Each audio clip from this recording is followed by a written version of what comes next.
Conservatives always betray themselves. Understand your blind spot and learn how to fight back against political warfare. So, hypocrisy pointing and condemning peers is just a trap. It's just a trap. Conservatives have a blind spot that everyone except themselves know of.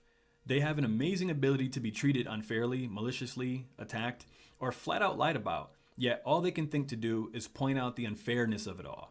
So leftists don't care at all about hypocrisy. It's a non-factor to them. Not only do they don't care, but they understand that it's really important to you, though. So this post will hopefully make you aware of this weapons-grade technique that's used to manipulate conservatives into self-isolation and ultimately extinction. So one thing you need to know is that hypocrisy pointing is useless, okay? Well-meaning, right-leaning people mistakenly believe that leftist narratives that quick to attack peers in an attempt to distance themselves from the accused, destroying all unit cohesion in the process of condemning the man in the arena, who are inevitably imperfect in their efforts, okay? If you are the man in the arena, you're going to make mistakes, and people need to be forgiving of this, okay? Especially people who are Christian and have a religious background. Conservatives, for some reason, tend to be some of the most unforgiving when it comes to politics, when it comes to cultural issues. A person can make a mistake, but the fact that they're trying is utterly disregarded. Okay, so this post aims to help moral people identify the flaws in their reasoning that allow unprincipled actors to take advantage of them.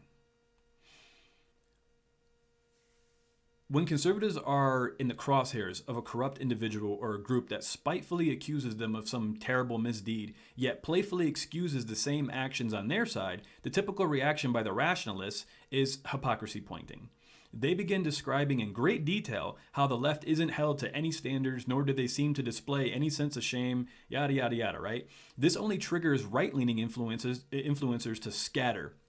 They like to draw parallels between the accused and the leftists that they claim to be more honorable than. So all while hiding behind a series of attorney-approved phrases that rely on leftist propaganda to back up their claims of properly signaled virtue.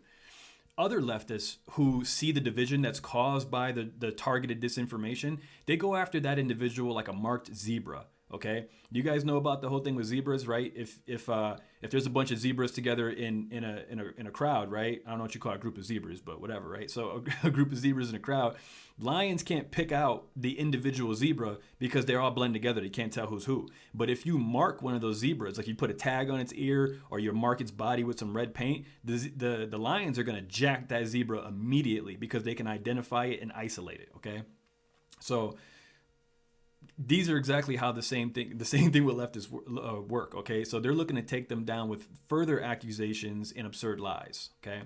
Then becomes the self-betrayal part. At this point, the accused individual can only think to highlight the double standard that's being applied by hoping for some political referee to make the right call on their behalf. Maybe like a libertarian. Yeah, who knows, right? So the hypocrisy loop is now self-sustaining and it no longer requires any external input from the evildoers, okay? So conservatives continue to condemn the actions of those who make these mistakes, abandoning their former colleagues to the mob justice in the process, all right? These betrayed individuals become outcasts, forming new groups which are then demonized and used as further examples of even more false narratives, okay? So I'm thinking like Nick Fuentes and Groypers and all that, right? How many of those people were part of the conservative movement and then were cast aside that now they have their own groups, they have their own new, stronger ideas and opinions, but that was a direct result of conservatives abandoning them. They didn't say, okay, let's talk about this. Let's go ahead and rework it through. No, that's not what happened. They just immediately got abandoned. This never happens on the left. And you need to understand this because if conservatives are to survive, right, they need to have businesses and these businesses need to thrive and they need to spill out into the culture. The thing that leftists understand is that they jump in and take over culture and they always cover for their peers. No matter what it is. Now, they do it for the craziest stuff. They have no problem jumping in and covering for the most psychopathic, crazy people, calling for violence, all of it. And you know this stuff, right? But conservatives don't do that. They police their own with an iron fist, but to their own fault. It's not helpful the way they do it. So This is the idea of how to fight back, okay? So leftists, they discovered this conservative glitch because right-wingers find these tactics to be repulsive, weak, and just beneath them, okay? These tactics need to be taken very seriously as effective weapons of political warfare, all right? The source of frustration at the heart of every patriot that feels lost or overcome by this creeping force. The way you fight back is through content, okay? Providing a counter narrative of truth. That's fun and entertaining. All right. A good example of this is Steven Crowder. Okay. He is a very good example of this. Now, one that makes no apologies for the character, wisdom, and irresistible creativity that the left simply just does not possess. Understand your enemy's strengths.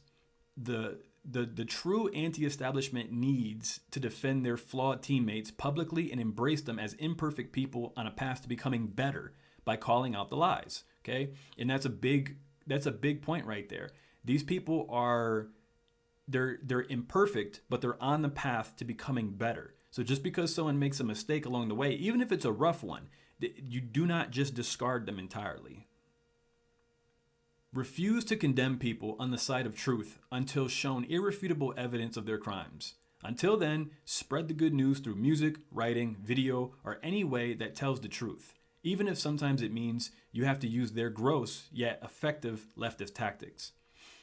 So what that means is, if you have somebody on your ideological right, on your team, and they're accused of something that seems pretty terrible, but yet there's no evidence of it, then you do not have any sort of, there is no need to come out and start condemning them. There is no need to come out and start staking your claim of how moral you are and how you will never side with somebody who yada, yada, yada, yada, yada. All that does is allow their false narrative to take root and spread. That's all you're doing is helping them. Instead, you should just go ahead and judo that whole scenario and just say, listen, you know what? I hope it's not true, but we'll have to wait for the facts.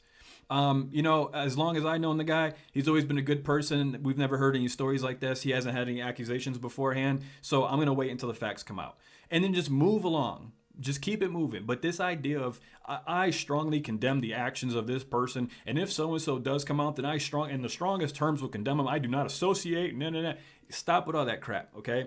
All that crap is a form of right-wing virtue signaling, okay? And it's unnecessary, and all it does is fuel a fake story. You need to stop this stuff. All you have to do is, first of all, you could think about this similarly to how something goes wrong in your family. Or a good close friend. If a close friend, something crazy happens to a close friend, or you hear a story about it, you might want to go check with that person first before you decide to go ahead and blast it out to the world how you heard how they were accused of doing this terrible, horrible, awful deed, right? No, you should go check with them first and get clarification before you go mouth off in public. That's sort of just a basic common courtesy, but conservatives feel, or at least seem to feel, as if they're immune to the effects of social media, and they're not. And so that's one of the biggest things that I've been noticing, and that I wanted to point out to people, that if we're going to have a strong coalition of conservatives, that we can link businesses together to really thrive and bring America to a higher level, then we're going to have to get rid of this little glitch. And conservatives need to understand that you have this glitch. You have this blind spot. I don't care who you are, you have it. Your first instinct when leftists bring up nonsense is to point out the hypocrisy. They don't care. Learn this.